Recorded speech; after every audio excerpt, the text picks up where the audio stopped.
Oh yeah. It's the second time I have a chance to speak with you. It's a huge honor. I love every project, but this one has a particular place in my heart. But for people that don't recognize your beautiful hair, beautiful face, who the hell are you? I don't know about beautiful face, but hey, it's getting older, that's for sure. I'm Aaron Goulding, frontman for Pridebowl. Eric, thank you for having me. It's a pleasure to see you again. We're big fans of your show, and look forward to seeing all of you in June. All right. That's crazy because I remember clearly the first time I heard Pride Ball. That's why it has a special place in my life, and for many people also. We discover punk rock when we were teenager, and it's such, crucial years in our life. It gets stuck to you, and it's kind of building who you're gonna be later. So the soundtrack for it was for me and a lot of people. Pride Ball was in it. But before getting into Pride Ball, I never asked you that. I'm curious, how did you start discovering music when you were a kid? How music came to your life? Um, that's a good question. My mother has always, actually, my whole family on my mother's side has always been very into music. And My mother had written several songs on the guitar when I was younger, and she would play them for me. And I fell in love with music at a young age, and writing music. She would teach me how to write poetry and how to create songs, how to turn those words into melodies. And I'd say, yeah, so probably like wasn't until my pre-teens, just like my tweens, I guess you could say, around 12, 13, 11, 12, 13, that I really started to like pick it up and kind of want to create things. I'm not surprised because everything you touch, the words are kind of important, and that makes sense with your mothers. It's great because people forgot that after all, there's a lot of poetry in music, and that words it's kind of a weapon, and it's important, but it's a quest that it's pretty hard. It's hard to you never find the right word in a way when you write. It's always like you want to perfect yourself, but it's out to reach. But after all, I think that you always treating subject that really touch people. So using the right word, it's not easy, but you did. Yeah, I think that was always the hardest thing for me, was learning how to cram a story into only so many words. And like you said, getting that emotion out of it. That's the biggest challenge. It's always been a big challenge for writing. You only have a 2 minute song, maybe 2.5 minute song to, squeeze in all this material, all this emotion, and try to convey that to people so that they can understand and they can feel it right alongside you. Otherwise, if you can't convey that, you're not writing, a good enough song, in my opinion. So Yeah, you're right. And do you remember the first time you said to yourself, maybe I can sing. Maybe I'm gonna try this. I do, yeah, actually. So I was probably, let's see, 17. I think I was 17 years old, and I'd gotten together with some high school buddies, and they could play guitar, and we were singing. They'd asked if I could sing. I said, well, I mean, I can try. I don't know. So we had, oh gosh, what was it? It was Red Hot Chili Peppers covers, and like oh gosh, Nirvana covers. Back in that, we're talking like late '80s, early, well, probably like the early, yeah, late '80s, early '90s type music, and just trying to cover some of those songs. But oh my gosh, absolutely atrocious back then. But that was when I probably first thought I could attempt to sing something and be in front of people. And oh boy, I realized I needed a lot of work. Yeah, but sometimes, and it proved that sometimes you just have to try. That's the main thing with human. We're so afraid of what people think sometimes that we don't try. or we think that you have to be good like that, just like you try it and you're good. And it's not Yeah, working like that. Everybody you have to make sacrifice, have a discipline, but it's all achievable for almost everyone.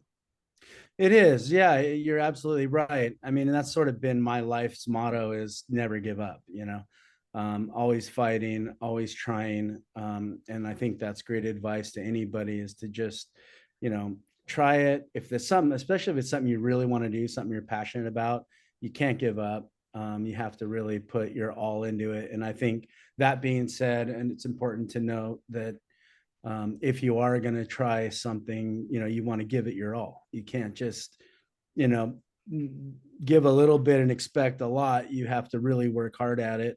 And that means, if you have to take vocal lessons, writing, writing courses or whatever it is, if that's your passion, writing music and singing songs. And then, like you said, just, trying and getting up in front of people, and seeing what sort of feedback you get and really not worrying anyways what people are going to say or do. I mean, you have to kind of just take the risk, and every single time you learn, when you're in front of people. I always do. Every single show we've ever played, I've learned something.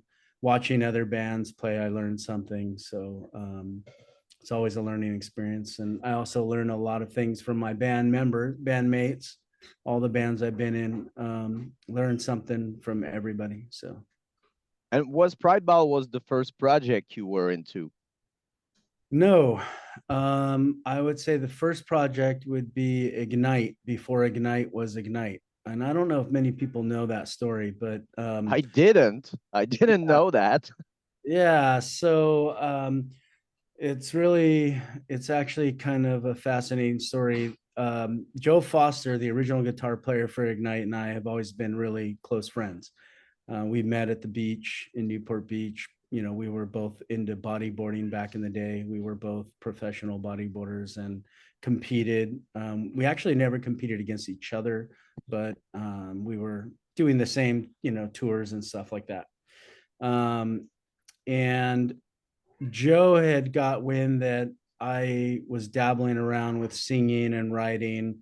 I don't know if I had told him directly or if a friend told him, but he asked me one day, "Hey, would you like to try to start a band?" And I said, "Well, yeah, of course, I would love to do that." And he asked if I would want to sing and write the songs, and I said, "Well, I'm not very good, but I'll certainly try. And I'm not sure what it is you want. They're hardcore punk rock type of music. And at that time, I had never sung anything like that. I mean, I was really into Bad Religion at the time. And that was kind of all I knew about punk rock, so, or like that genre of punk rock. But he, anyway,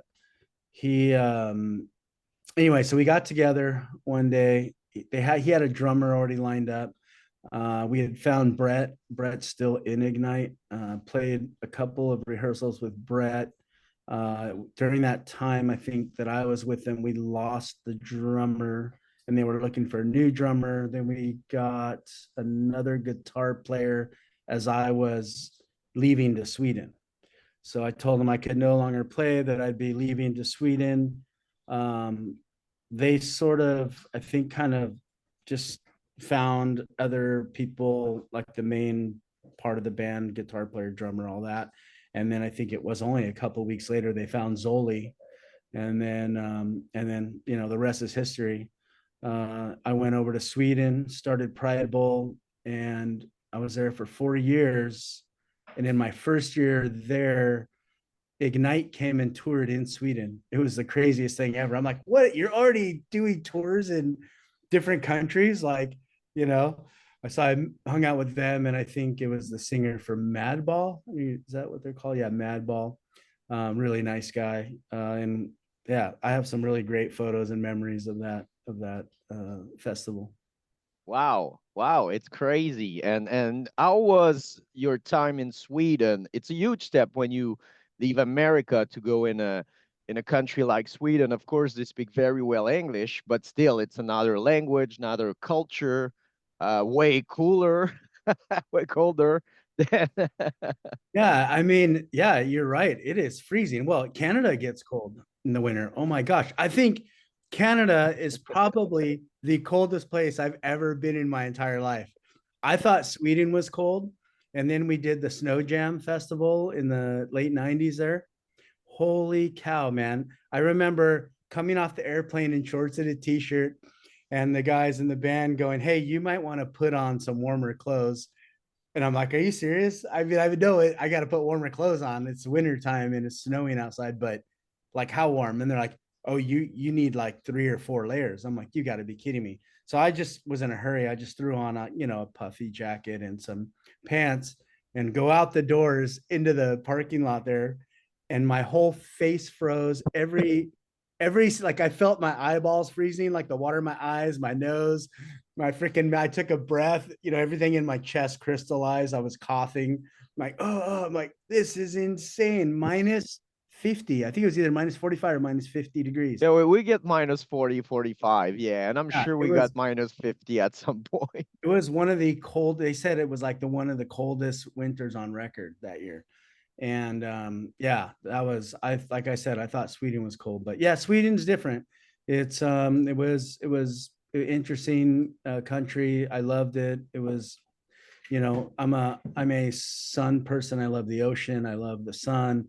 So for me, the winters were challenging, as you can imagine. But you adapt like anything. Excuse me, like anything, you adapt to where your surroundings and and you make it work. Yeah, and you learn a lot. That's the thing. Everybody that travel or live in another country when they came, I don't know, you're more smarter, you learn different thing. You have a different vision of the world. It's not just all about America. It's so cool. Absolutely. Yeah. Yeah. You definitely do. You learn about different cultures. Excuse me. Inhaled my coffee. But yeah, you learn about the different cultures and languages and social interaction, governments, and just the way things work and why people are the way they are, and different languages. I mean, it goes on and on and on. Living there, got to learn a lot about the social system, and there were things that I really liked about it and things I didn't like so much about it. But it's like that wherever you go. Yeah, you're right. And it's cool because when Pridebowl arrived, most of people were like, man, it's a Swedish, they speak Sweden, it's a Swedish. And then there was no internet like today. So it took a while since people learned that, oh, shit, Aaron is from America. He's an Yeah. English dude. He's not from Sweden. Mm. So it was the first time that the confusion started about, Yeah. Pridebowl, but still, it's a Sweden band because when you started up, you were there. That's correct. Yeah. I think that probably for the first, after long distance, our first release, um, people were very confused and it took a while for them to figure out. And they're like, wait, what? The singer is American?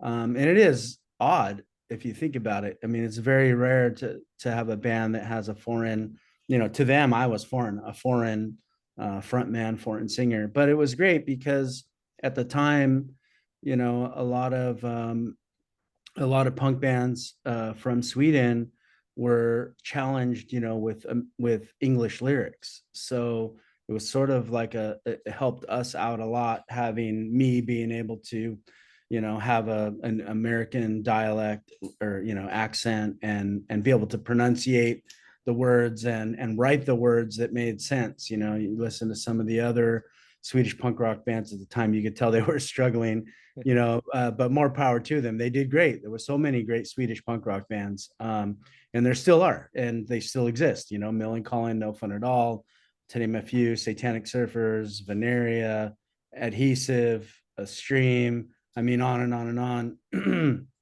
on. They're and now over time they have really put it together. A lot of these bands that are still together have really found their recipes for making music and have learned how to structure the words better and make more sense of it, and they're not just writing about skateboarding and girlfriends and simple things to write about, right? Yeah, things when you're over your 40s, you're like, yeah, I still think about skateboard, but I don't skate anymore. Exactly. Yeah, Too old for that shit. But yeah, it must be yeah. incredible because Sweden as a special place, we really connect with Sweden. Oh, really? Um, I have a theory. I think it's because we're Nordic people, but there's a beautiful connection. And when you arrived there, the explosion was about to happen with the scene. Like every band you mentioned, they were pretty big. And in Quebec, they were like, the NoFX Lagwagon or Bad Religion. We see them as big band, and I think it really helped at the beginning of their career Yeah. to conquer the world. But how was it from the intern? How was the local scene when you arrived? Was it something in the air, or it was just fun and everything happened fast? Um, it was punk rock in Sweden at the time, at least where I lived. I lived in a small town called Varberg, and there's 50,000 people at that time. And it wasn't, they're very conservative people there. They're not as, you know, how to say it. They're just, it was the younger generation that was into this kind of music, of course, right? And and there were pockets of punk rock scene all throughout Sweden. And I think that initially we kind of just, it almost felt like I guess you could say, yeah, like kind of thrown into it and, let's just see what happens sort of thing. And excuse me, sorry. Certainly in our town and like some of the surrounding towns, we had created the scene. There wasn't a scene. Yeah, from scratch. Excuse me. I have one of those itches in my throat. Yeah, Not going away. I I want to help you out, but I'm so far away. I need Would like massage it. I think I just But like inhaled a little coffee and it's like stuck in the back of my throat. since the last 10 minutes. Yeah, yeah, What kind of sorry. coffee do you drink, Aaron? And it is this is really good stuff.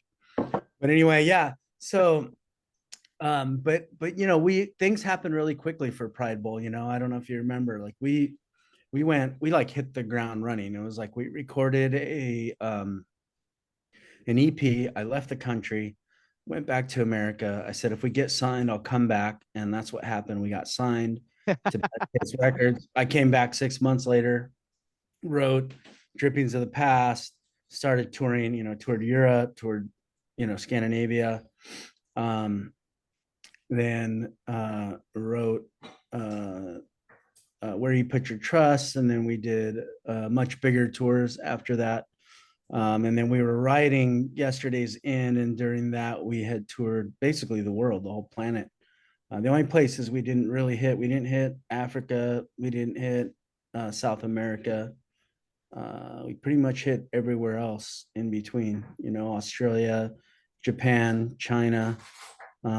China Wow. was crazy. We snuck into China. That's a whole story. But we shouldn't have done that. In retrospect, it was kind of dumb. But Did you uh, did you got caught or it went like smoothly and then you leave and nothing happened? well, we almost did. The story, the booking agent or tour manager that was with us didn't really tell us everything. Like he wasn't very open with us about the shows and where they were booked. And what I found out later was that these were mafia owned venues that we were playing at. And apparently there had been a raid right before we got there, and the government had shut down like 10 or so of the venues that we were to play at. So our tour in China went from like 14 dates to like 4. Yeah. And so I'm like, what? So what we were told is that they canceled. And I'm like, why would they cancel? It doesn't make any sense. Like, but I found this out, like I said, later after doing some digging, that's what had happened. And we did get pulled off the train. I think it was in Shanghai. all of us at gunpoint. I was like 3 to 4 Chinese military officers in uniform with, I don't know what they were, M16s or whatever, at our heads. We had all our stuff out on the ground. I thought we were going to die. I was like, please don't shoot. And then they got our tour manager spoke Cantonese and Mandarin. He was Oh my Norwegian, God. also spoke Norwegian, but um, yeah, he talked, our way out of it somehow. I don't know how. And I'm like, what is going on? He goes, just get back on the fucking train.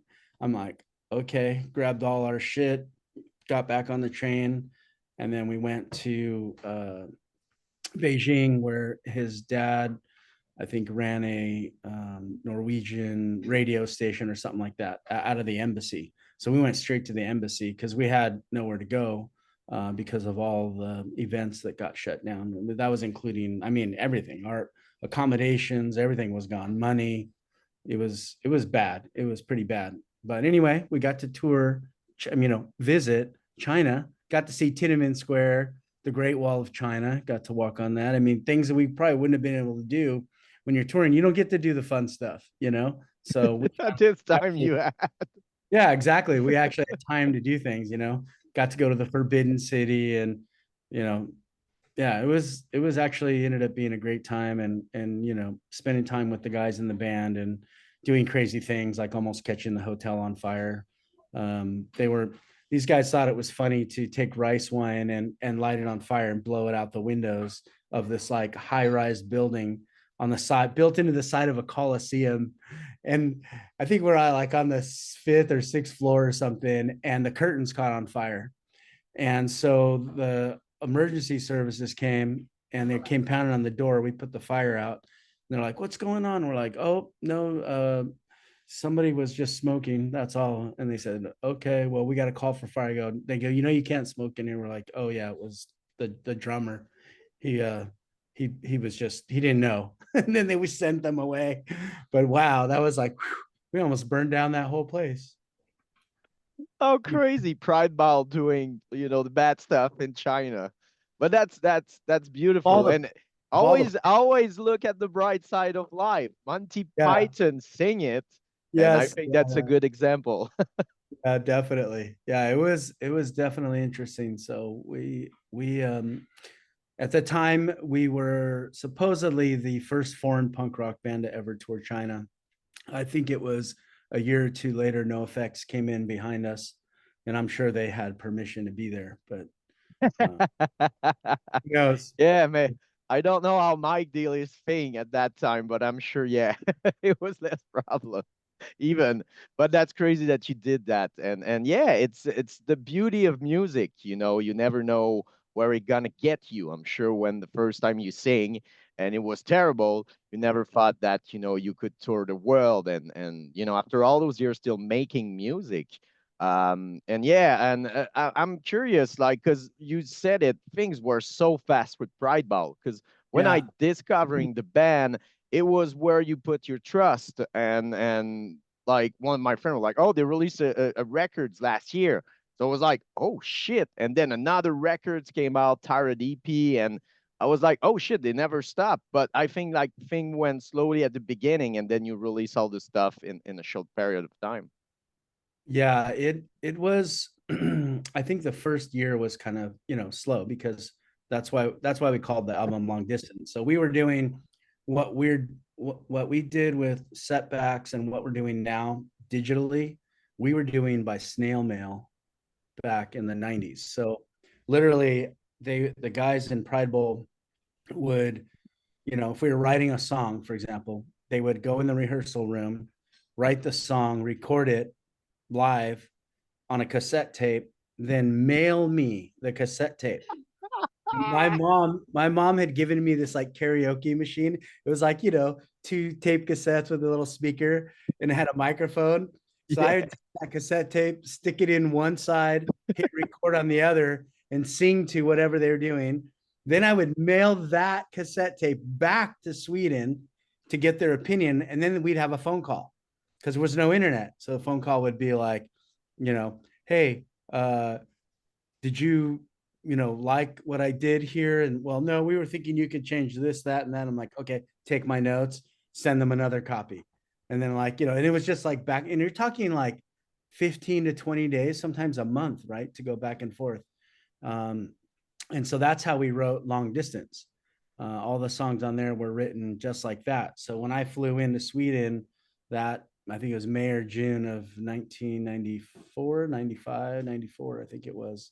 I don't remember. Yeah, I think it was 94. And I fly in and it's like we just go straight in the studio. And I think we had a week to rehearse what we had been doing by snail mail, and then right into the studio, record. And then I'm just like, I can't believe that this is even possible. But we did it. Should thank the postman. Yes, exactly. Yeah. We should thank the postman. Put it in the credit if there's a reissue. Like, thank you, postman. Yes. Thanks to the US Post and Swedish Post. Thank you. Good job, guys. The lineup is different, of course, but that's interesting. Like Rich Kids on LSD are getting back together, with Municipal Waste singer that I love Tony. And I always said like it's better to do something like that than not having nothing, because a lot of people never saw Pridebowl and they're like me, they want to see that and cheer and sing those songs that have changed our life back in the days. And we're not like back in the days, oh, it's not the original lineup or everything. People are understand more what is involved to be in the band and how hard it is to get everybody with the family, the job, and everything. And some people are Yeah, less interesting in their 40s, 50s to a true. tour or play shows. Like, okay, so yeah, how did you saw, how did idea of that lineup came out? Yeah. So, I mean, you nailed it with what you said. It's much harder as as you get older to do these things. We're not kids anymore, so we don't have all this free time. And when you're young, you don't have job. You can quit and start a job whenever you want. When you're older, you have responsibility, right? So, but yeah, that's basically it. We trying to see if I can break this down really easy for you. I've always felt that, if a band is going to continue, you want to hear the original singer. That's just it. I mean, I don't mind if it's not, uh, honestly, because you still want to hear some of the songs or whatever. But kind of at that point, I would feel like you're a cover band, right? Whereas if you have the original singer, I mean, look at Greg Graffin. I mean, how many artists have changed in that band throughout the years? Drummers, guitar players, bass players, and so on. I think there's only one other guy, right? I think left. It's original besides Greg. Yeah. So, um, so I look at it like, certainly you want to have all original members. That's the goal.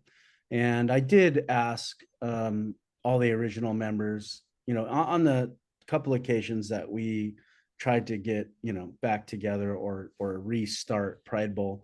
And it's like you said, they're busy with family, their careers, their responsibilities. And then it's taking the time to not only go and do a show or a tour, but to do the work to get back to where we were. It's a lot of work. Mhm. Sorry, my girlfriend's at the door. Just give me a minute. No problem. Babe, can you grab me another cup of coffee, please? Thank you for this. This helped a lot. I know it does. You're gonna need that Oh, one. funny. That was a deadly, guys. I'm gonna do it editing. It was a It was what? so interesting. We order our vegetable from a farm called Lufa. And Oh, I really? was sure that was my girlfriend that had the break and she forgot her key. So I was like, oh, I think I've got, but it was just, I Just could like, vegetable delivery? Yeah. Hey, that's good, man. That's the way to go these days. We kind of do the same thing. We order from a company called Farm Fresh. We get some vegetables that way. Yeah. so, So yeah, I'll start from where we were. But it's like what you were saying. People have responsibilities. in our older age now, right? Careers and stuff like that. So on both occasions, I did ask the original members if they wanted to, take on playing and stuff. And their responses, their hearts are still in it too. They love Pride Bowl. That's really where it left off with them. They still love Pride Bowl. Um, they would love to be there for their fans and stuff, but they have careers and they've got families, and they don't have the time that it would take to really put the work in. And I think that's what a lot of people don't realize is, for example, this lineup, and I'll talk more about how I'll answer your question. But we've been rehearsing our butts off for this show, or for these shows. There's a couple of them. So, and I see the toll that it takes on the other members that have careers and families, and it takes a toll on me. But that's okay. We're passionate about it. We want this to happen. We want it to be good. We want it to be successful. We want people, like you said, we want to bring back that nostalgia, and I want, most importantly for me, I want my kids to see me on stage. They've never seen that before. So it'll be really, really exciting for them to see that. And, some of the other guys too, for their kids to see that. But anyways, the way this all came about was, I've had band members from other bands for the last 30 years try to get me to reform Pridebowl. And, I'm not dumb. I know a lot of people just want to ride the coattails, and they don't want to do the hard work, the heavy lifting. They just want to jump into, they think, oh, well, if we can play with Aaron, we can just go and tour. It's not like that, and after, doing it one time before and seeing the mistakes that were made, I didn't want to make a mistake this time. So I feel like, it was suggested by Jean from Setbacks, my drummer from Setbacks, that we could do something like this if we wanted to, and that we would have, some of the members at our fingertips to get a hold of that were great musicians that could fill the shoes. And I was hesitant, and I told him, this is not, Pride Bowl, it's not something you can just like mess around with. Like it's near and dear to my heart. It's super close. Like I don't want, and the fans, like the diehard fans feel that way too, and they don't want to be messed with either. And so I want to take this seriously, is I guess what I'm trying to say. And he agreed, and he said, no, we realize we have big shoes to fill. And if we're going to do this, that we're going to work very hard. And I said, okay, well, that being said, I'm willing to do this, but we need to select members that will fill those shoes, that will work hard, that will be great musicians, and give a Pride Bowl performance. We're not going to change anything to the songs. Everything is going to be Pride Bowl. I don't care if you've been playing guitar for 30 years and you want to add a part here because you think it goes. No, it's Pride Bowl. And so we all realize that, and we've all been in our rehearsals, little things have come up. One of the guitar players wants to add, but I hear this. Well, yeah, I hear things too. That's not the point. They don't want to hear that. The fans don't want to hear that. They want to hear what they hear on the recordings, or what they heard the last time we were there, with the original members. They want to hear Pride Bowl, not some band members making things up as they go along to Pride Bowl songs. And so, yeah, so anybody who's watching this, who's a Pride Bowl fan, I want you to know that we are, our goal is to present to you Pride Bowl, the original sound of Pride Bowl. That is our goal. And, so we chose, I hand selected the members. Okay. I chose Andy from Setbacks, Andy Constantinou. He's from the UK. He's a lead guitar player. I really like his passion about playing guitar. He's a strong musician. And he's dedicated, he's hardworking, he picks things up quickly, and he nails it. Like if you tell him, he's like a machine, man. I say I need it like this, no problem, boom, and it's done. And same with Heath Raleigh, our bass player from Australia. I hand selected him. He only recorded one album with Setbacks, but he's an all round great musician, man, and he can sing. So he plays bass very well. He plays guitar very well and sings. And I think he also is great, like a great sound engineer. And his voice complements mine. Um, I mean, when he sings backups to the songs, man, I'm getting goosebumps the whole time. It's just like it sounds like the original Pridebowl to me. So it's a good feeling, having these guys in the band. And of course, Jean as the drummer. And he's, Jean, he's a great drummer. He's he's from South Africa, and he's been in, I think it was Low Profile, and then of course Setbacks. And we've worked together now for, gosh, 5 years or so. So I have, a lot of faith in Jean that he can pull this off. I like his drumming style. I know he's got the energy and the passion. And then, finally we were looking for another guitar player. So, we realized we needed a guitar player still. And I have a friend here. He's a father of kids that my children play with that they met at their school. And his name is Levi Dixon. And he and I, would get together with the kids and chit chat. And turns out he's a punker. He played in some bands. They played live shows. I don't think they ever released anything, nothing serious, but he has a great deal of experience.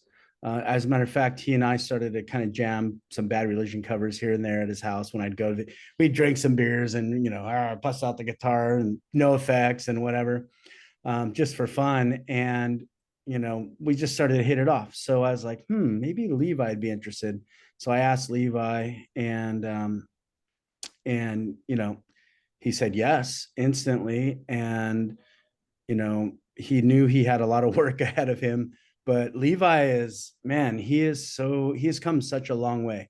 And he has worked so hard, and he's very passionate about this, just like everyone else in the band.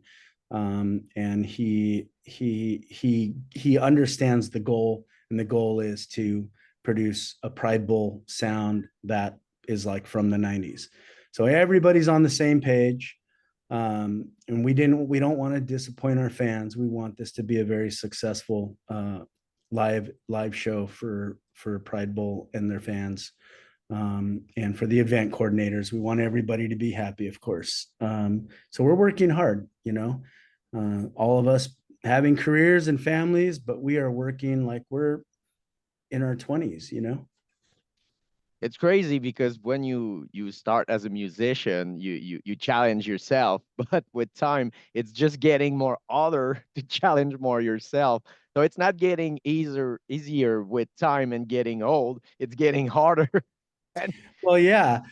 Yeah, it is getting harder. Like I was joking the other day with, I don't think it was my wife. I was just like, oh man, we were getting up there in age. I hope we don't show up and have a bunch of people in, walkers and wheelchairs and you know what I mean? Like, cause and I'm like, hopefully it's not a whole geriatric crowd. I think somebody even made a joke about it on one of the posts. I was laughing so hard, but it's true. Yeah, we're not getting any younger. And I don't know if you heard, but I lost my leg. Almost a year ago now. So yeah, that's been another challenge I have to overcome while doing all this, which is great. I mean, it's a nice motivator. I've had a lot of support, and I'm doing my best to, I want to get strong enough to be able to give a great performance on stage. So I have, physical therapy, a great physical therapist that knows where I need to be come June. And my family is very supportive, and of course friends and all that. Guys in the band are supportive. So yeah, anyways, we want to bring the Pridebowl sound back from the 90s. And we really want to you know, I guess you could say, I don't know if it's what would be the right term. We just want to, the guys in the band know they have big shoes to fill, you know, and the original members are, you know, they're supportive from a distance. Do you know what I mean? They really wanted to do the show, but they, you know, they can't, unfortunately. Yeah. So I just want everybody to know that their hearts are there. They know that you guys want to hear them, but they want you to know they can't be there. And we're going to hopefully set a good representation of what, you know, Pride Bowl is, could have been, will be, however you want to look at it. You're not the only one in that situation. I have good friend with Chuck Robertson from the Mad Caddies, and Chuck have been into that situation with the Caddies recently, changing all the lineup and every musician and try to recreate something that are not just accurate, that are the Mad Caddies. And he succeed, and people, the respawn were amazing. People want to have a good times, and I think that's when the pandemic changed everything. Like Yeah, even like the diehard fans are like, it's better to have that than nothing. So at some point, it's just, let the music still live, and through exactly. different people. Yeah, exactly. I love the Mad Caddies, by the way. Oh my gosh. And I did hear about that. So they're making a comeback. Yeah. Yeah, and they're really live. They're amazing. I love the lineup, and I'm sure, like, I'm joking, like they're way better because they got two French guy now in the band. That's so funny. Yeah, But they classic. are just amazing. But I think that's, when you create the music, it's kind of yours till you release it, and then it's not yours anymore. It's to everybody, and Yeah. people live different emotion and have maybe different vision of the words and everything. So at the end, it's make total sense. Yeah, no, it's true. Um, yeah, like there was, I saw, gosh, oh, I feel really bad. I don't remember the name of the band. Maybe you saw it or remember it. I saw a Canadian band that covered the soft song recently. I'm drawing a blank on their name. But they did such a great rendition of the song. I was so pleased and impressed, and I was flattered, that they did that. And you're right. It's just kind of carrying the torch, letting the songs live so that people can still enjoy the music. And there's nothing like hearing it live. It doesn't almost doesn't even matter who it's from. I mean, I guess you could say that's why we have people that what do they call those people that do it in the streets, make music, and they play, sometimes they play old songs, but you're walking by and you hear it and you're like, oh, I Yeah, love, street artists. right, street artists. Yeah. So, um, Um, you're gonna love the Red Bridge. I mean, like you will like it's like getting to your family, like when your mother like asks the family all to get together. It's really the vibe and everything is really beautiful. It's like Emily and Anthony, of course, and Vincent. They're amazing people behind the festival, but they wanna they wanted the artist to feel something, a different experience, something that and they make every artist, as special as they are. And the spot is amazing. It sounds fucking well because it's really? it's like surround with trees, and it's Okay. kind of natural keeping sound. So it really sounds very, very good. I've heard that the sound there is great. And I've already felt that with Emily and Vincent, that feeling. And Anthony's always made me feel that way, very warm and welcome. And I love this. I love that feeling, and I love that style of engagement with the bands. I think it's important, and definitely have felt it so far, like just in communication. But I can't wait to be there and experience, get to meet them in person and feel that little fuzzy vibe from them, because I know it's going to be great. Yeah, I can't wait to meet you in person for all those years. I And know. I consider myself and those guys that, poke you to get Pridebowl back. I did that with the Rock Fest when I was working with Really? Alex Mardell. We tried to get the Oh yeah, Pridebowl. Yeah, that we did reunite a lot of band with the Rock Fest. That was amazing. And yeah. I I remember. realized at that point that sometimes you just have to ask. Yeah, exactly. It's true. Yeah, I remember Alex reaching out several times. I really wish we could have at the time, but like I said, timing is everything. Also, I think at that time I didn't have, the musicians that I thought could fill the shoes, um, and I feel differently now. Now I'm in a position where I feel like I have people that I can count on and rely on to get the job done. And you have all those setback songs. Sometimes you want to do something else, and you have that project you were really Yeah, involved. You're a guys that when you do something, you do it like 120%. Like you dedicate everything for making something that is good. Of course, perfection is impossible, but I'm yeah, thinking you're like me, trying to reach near possible, like just that yes, line where you're happy and satisfied, because it's hard when you try to be, when you're perfectionist, it's really hard to be happy with what you do. And that's a thing, that's a line I have to draw, because I'm never like finishing a radio show and I'm like, yeah, I was good. Like, oh, I made yeah, yeah. mistake there and there. Of And course.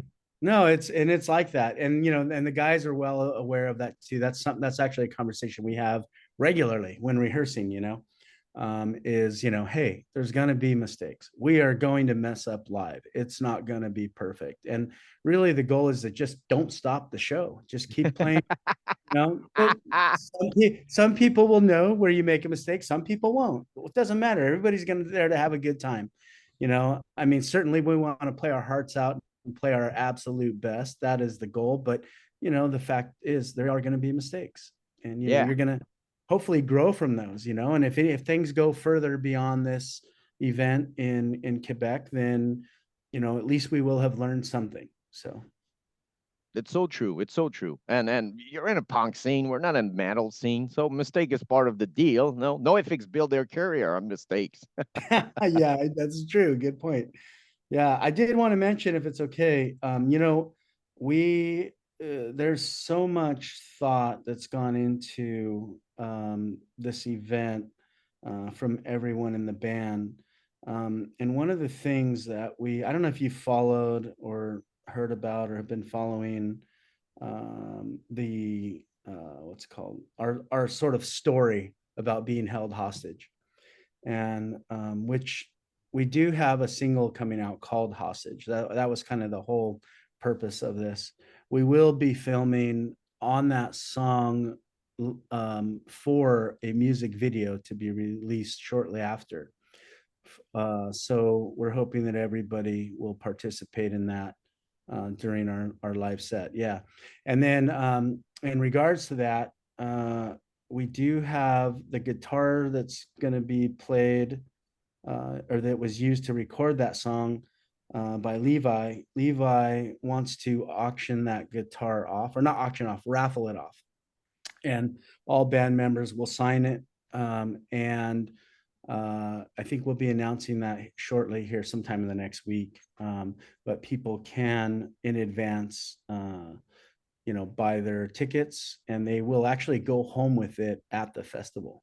So I don't know what it's going to cost for a raffle, maybe $20, maybe $40, whatever. I'm going to buy some because I want that guitar signed by everybody hanging on my wall. And I mean, it's like almost $1,000 guitar or something too. So if you pay $20 to win, hey, that's a deal. So anyway, we're gonna try to do something like that just to get everybody pumped up. And then of course you saw all the merch coming out and stuff. So we're really excited about all the new The stuff. skateboard is fucking Isn't amazing. that sick? Jean did a good job of copying my tattoo. I mean, it's almost exact, but yeah, I was trying to, I was like, just put this on there. So he's like, oh, okay. But yeah, I love it. I think it's a hit. I need to have one. So And what was the feeling when you start singing the first time and rehearse those songs? oh Because gosh. I'm sure it's like getting back to your high school, like 20, 30 years later, you got, I don't know, it's like a vortex when you get back in time, or maybe It's not. a it's a literally a flood of memories, like instantly. I mean, everything was popping in my head, like being in the studio recording. I'm getting goosebumps right now thinking about it. But yeah, it's like it's everything. It's that time, aromas, like the smell of our rehearsal room had a fragrance, right? Besides the sweat and man And the coffee fart. odor. But yeah, fart odors, whatever. But it had this, like musty, sort of mildewy, like in the cold, sits moist all the time, right? The building, the wood, there, all that would flooded back. The different memories with the guys in the band, things that I know that I've watched of recordings on our travels throughout the world, funny things, sad things, scary things. Martin always throwing up everywhere we went. He's just a guy who threw up all the time, the drummer. And so, these things, they flood back, and it makes you laugh, makes you sad, makes you happy, all these emotions. But you're totally right. Like I mean, the first playthrough, I'm just like, whoa. And even still, to this day, and I'll tell Levi about it. He doesn't, these guys can't connect the way I can to those songs. They will eventually, as we create our own memories, right, and our own vibes as a band together with other people, and the memories that we start to create. But for me, it's a huge emotional roller coaster, but mostly good things. You know what I mean? Yeah, yeah. It make us remember that we're fucking alive and we do more than the 9 to 5 in Netflix. Yeah. Yes. Well, and then also, like, there's also the feeling, the thoughts of, there's someone out there that really appreciates what we did, and even if that's just one person that, might share those same emotions of that song, or have their own memories in relation to that song in that era, that I want to so badly give you that feeling when I see you. Do you know what I mean? Yeah. And that's important to me. I really want everyone who appreciates us to feel that in our when we play, because I feel it. So that's a good thing. If I'm feeling it, man, you guys are going to feel it. And I think you're gonna be really surprised the amount of new fans you got over since the project end. In the way that I'm sure when you were touring, you were seeing all those kids, getting excited about Pridebowl and being in that special position because there's been, like you mentioned, adhesive of an area. They didn't have the chance to realize the impact they had. Maybe they saw their career as, we were still small band, but when they came back, they were like crazy, man. We're big in Quebec. We're big in the States. Like people know our music more than we thought, and I'm sure you're gonna reach out way more people than back in the days because and where it's weird because I think that there was so much release in the 90s. So I'm sure a lot of people missed a lot. They heard the name, but they didn't get into the discography. But with times they try to looking something like if they were into NoFX or No Use for a Name or whatever, and try to found that 90 songs, and they get to those bands that still were have recognitions, but were not that big as NoFX, for example. And yeah, I think it's gonna be better than ever. Yeah, that's cool. I'm totally looking forward to that. Yeah, I don't want to leave out any new fans, that's for sure. Yeah, I know they're there, and you know, and I'm sure some of the 90s punkers have had kids too, and hopefully have introduced them to us, their kids. My oldest son, he's 28 now, and he knows Pridebowl, and hopefully those kids have told their, well, she's not a kid anymore, but geez, but people are sharing this and going, wow, check out this old band. I don't know, we'll see. But yeah, certainly don't want to leave those people out. But uh we realize that this is a chance to connect with a new audience as well. So One thing that is going to be interesting is when Pridebowl did stop with the last release of Yesterday's End, we had never played any songs off of that album live. So I'm just saying. But you have So an we're album that you have to listen before the show. It's just a hit. yes, yep, exactly. Yeah, just a hint. Is So it hard to choose songs for, because in the run of festival it's happened fast. So is it hard yeah, to go to the catalog and choose some songs? it is so difficult. Yes, it really is because of course, not being a headliner, we are very limited, right? And we're playing early on in the festival and hoping that there will be as many people there that need to be there, right, to hear this. Certainly hope that all of our fans will be present when we play.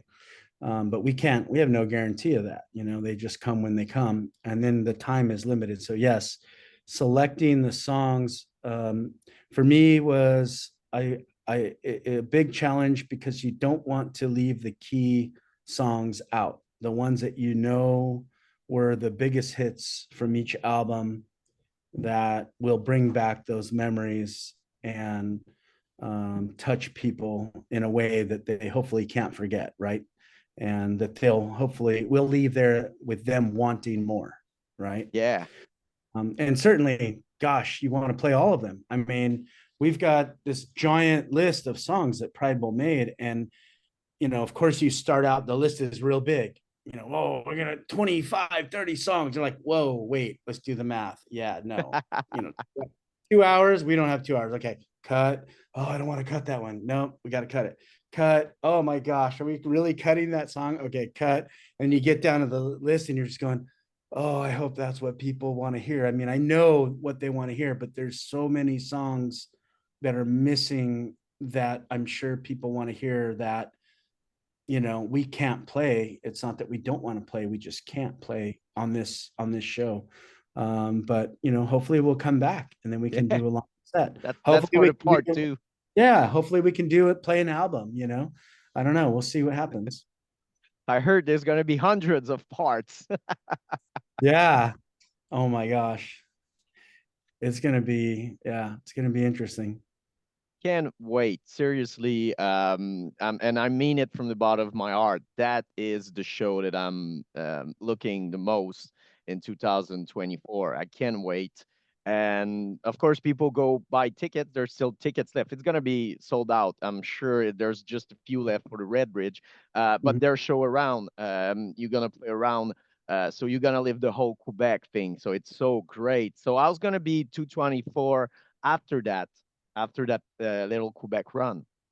So yeah, that's a good question. Of course we've talked about that. We're not, we have put, gosh, I really can't express in words alone how much work we have put into this set, just this one set. And just this for the main show, right, at Redbridge, it's so much work. But that being said, the talks in the band have been like, well, we've done all the hard work at this point.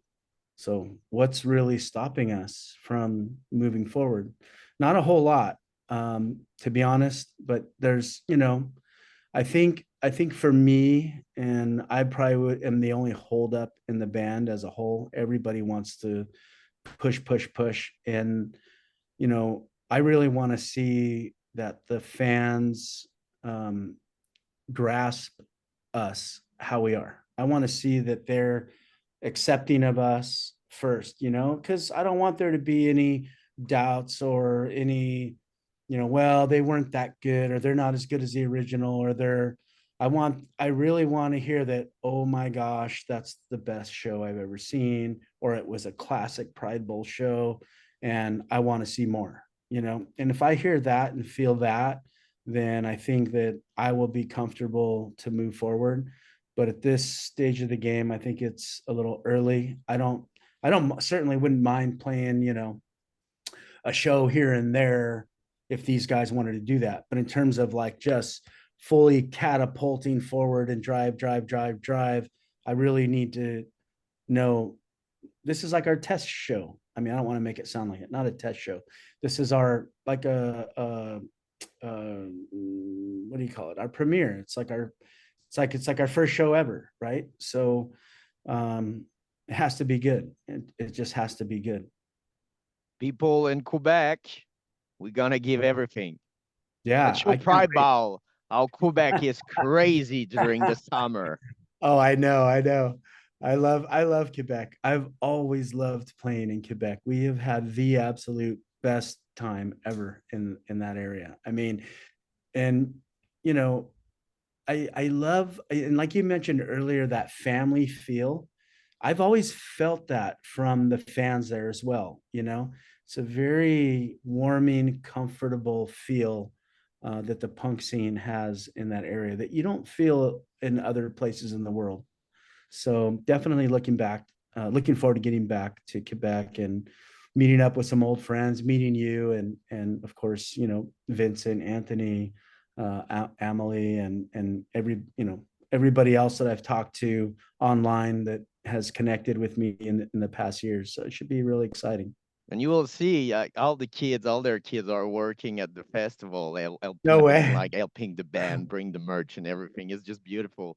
That Yeah, is my cool. girlfriend got twins, and last year, like Emily Ah, was struggling with bucks that was really oh, heavy. So the kids went to help her, and she oh, kind of that's cool. reward them. So after that, with people of punk rock, and it's yeah, it's special. We Yeah. Quebec, I think why Quebec is so special. First of all, we're conquer people.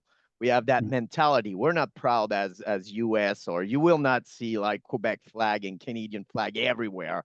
We are Yeah. not that proud. So when people come to us, we fucking appreciate it. It means the world. We're kind of those small people, and oh, they're gonna take time for us. So we're That's cool. excited. And also we're people that love to have fun, and you know, we appreciate that band travel away. And I think that still to this day, people don't understand the impact right now of Quebec in the punk scene. But I mean, like, we talk about Sweden and what happened in San Francisco, New York, or in Yeah. California. I think that Quebec is kind of the mecca or the place right now for punk rock, and every band knows that. That's why they Yeah. always come to see us. Yeah. There's a lot of great bands coming out of Quebec too. I've been Yeah, watching. Wow, there's some amazing punk rock bands coming out of Quebec. And yeah, that being said, well, we appreciate that. I wanted to ask you. That's interesting. I've always wondered this because I know the citizens of Quebec are very proud. And I, like you said, it's a different kind of proud, right? Of Quebec versus the entire Canada. So when, as somebody from Quebec, I'm going to interview you now. As somebody from Quebec, are you proud of Canada or are you proud of Quebec? yeah, the question is, do we hate the rest of Canada? Of course Yeah. not, but Okay. Okay. it's a different mentality. It's like two culture in the same place. And Canada is a kind of, it's still mysterious for people around the world. When I do Yeah. interview, I've got question. I'm like, no, we don't live in. It's not. It's cold, but it's not like you think. But yeah, for answering the question, there's. It's kind of an word. We don't hate the rest of Canada, but politically it's really different, and we do things our own way in Quebec. So it kind of sometimes piss off the other province, but still, we're all Canadian. It's just that, yeah, we almost like in the 90s when Pride Ball started up, we almost, I think it was just 1% because they asked if we want to separate from Canada. And it happened I that remember that. yeah, yeah, the no win at something like Yep. 51%. It was just one, so it almost happened, but good for us because we would went broke for. Oh my And I don't gosh. think Canada would have leave us like without paying our debts. And I'm Right, not right. sure even if we would allow to use Canadian money. So yeah, I think it's a good thing. But yeah, it's weird. We're kind of the only, or maybe the few country that didn't play along with the others. But when we travel, we all love each other's. I love to travel. We're gonna go to Nova Scotia 2 weeks with the family. Last year we went to New Brunswick.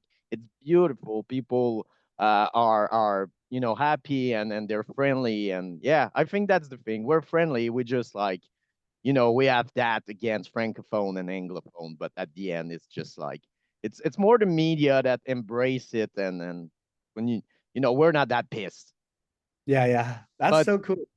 yeah, we consider ourselves like Quebec people. Like if you ask, like, Right, right. where are you from? Quebec. They never Back. say Canada. Yeah, Never. yeah. Okay, okay. That's what I was wondering. So if I'm your neighbor and I put up a Canadian flag, are you mad at me or are you like, No, yeah, no at no? all. But we Okay. don't like, yeah, that rock, Yeah, yeah. USA. Oh, yeah, yeah, yeah. Okay. And But Ben, it's funny because Ben sometimes like, we love Canada, and yeah. like people don't respond, and then Oh, yeah, they would say because we love Quebec, and they're like, yeah. yeah, that's what I always say. I love Quebec. Yeah, yeah. I get the difference. I totally Yeah. understand the difference. If I flew a Quebec flag and I was your neighbor, Oh Quebec, yeah, yeah. are you We like, would like, yes, I'm yeah, coming over to have beers with that guy? yeah. But you will not see that much flag. It's weird. Like when I go to state, I see like people having a flag in front of their yard, Yeah, backyard, and on their car. I'm yeah, like, yeah. wow, that it's being proud It, at level. Like it it depends on where you go, but yeah, I think people here are they're. I think the older generations of Americans are very proud, and I think more for the past wars of our veterans that have worked so hard to keep us free, right?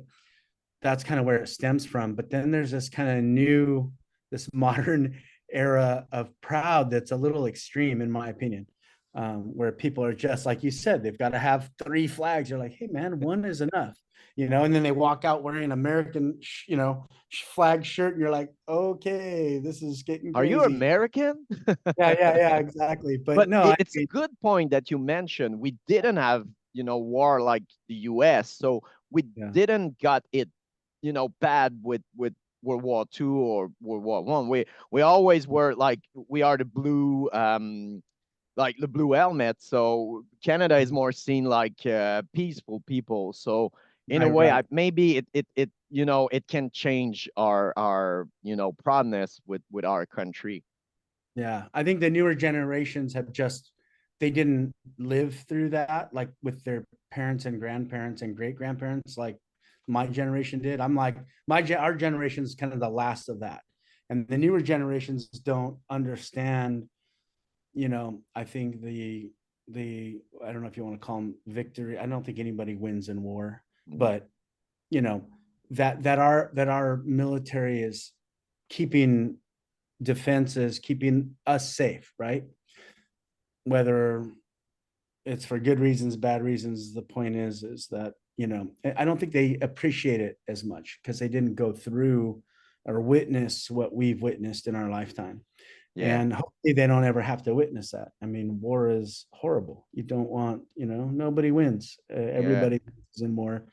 And so anyway, but yeah, and I and thought we're that was, so close to something. Like I really hope we it's just end. yeah, But you asked to a Quebec person, and I have a fucking British flag if your punk's not dead. So I'm maybe not the good one to answer about Quebec flag. that's so funny. Classic. Dead But Kenny. Aaron, thank you Me so much. Seriously, I had a blast, man. I consider too. you as a friend, and I appreciate that you took time for my radio show those 2 times. And I love it, man. There's gonna be, of course, a part two about Pride Ball. Always something to talk, and people go buy tickets, encourage the band, go grab merch. And if you don't have money, we get it. It's our time. Go listen to the song. It's on every platform now. Yeah, that's right. Yes, we look forward to seeing you, Quebec. Can't wait. We'll see you in June at Red Bridge Festival. June 8th. Be there. Let's start counting the day. Yes. Oh, I've already started. I've already started. We are literally one day less than 2 months. Oh, and one thing I'm sure Anthony or Vincent or Emily gonna told you, but one of the greatest poutine are at the Moulin Rouge, which is Okay. really near the event. It's 5 minute walk from where you play. That Everybody's gonna get like that poutine, and it's one of the best. There's people is that that gonna Vincent's disagree. brother? Yeah, Is that Vincent's brother? Yeah, I've heard this. Oh, I will be there. I'm actually hoping that daily poutine will be served to me. yeah, but like if I can get you in just one during the whole That's, tour, because it's so that's the greasy. place. Oh, it's so greasy. Yeah, we don't want to have a heart attack before we, get on stage. So That I'll, Mike told me like the first interview I did with him. He said like poutine's okay, but it's not that good, and yeah, I yeah. would agree. Yeah, it's so funny. No, I've heard this as well from so many other people. I like poutine. I like I like fries and gravy and cheese. So, you know, those are all great things for me. But I must say, yeah, probably not the best for my health. So Yeah, I have to space it out. yeah. There's no healthy poutine. Exactly. We have low calorie poutine. Can you Ah, imagine? We use olive oil instead of lard to cook our fries. No. we Oh have my diet fries God, diet, low calorie diet fries. and Yeah. low calorie cheese rock. Oh my gosh. Well, you could put raw goat cheese in there, but that might be weird. I don't know. Yeah, yeah. Aaron, thank you. I love you deeply. We're gonna do a huge special on Prescription Punk Rock, and a couple of weeks later, I'm gonna make the whole interview available on the YouTube channel. So thank you for your time, and man, let's count the day and see each other and hug each other, of Yes, course, at the Red Bridge. absolutely. Thank you so much for having me, Eric. It's been a Kiss pleasure. you, brother. Thank you so much. Guys, man. Take care. See ya. Cheers. Bye. Prescription is what you need. No more inhibition, set yourself free. Just let go, that's my only plea. A punk rock prescription is what you need.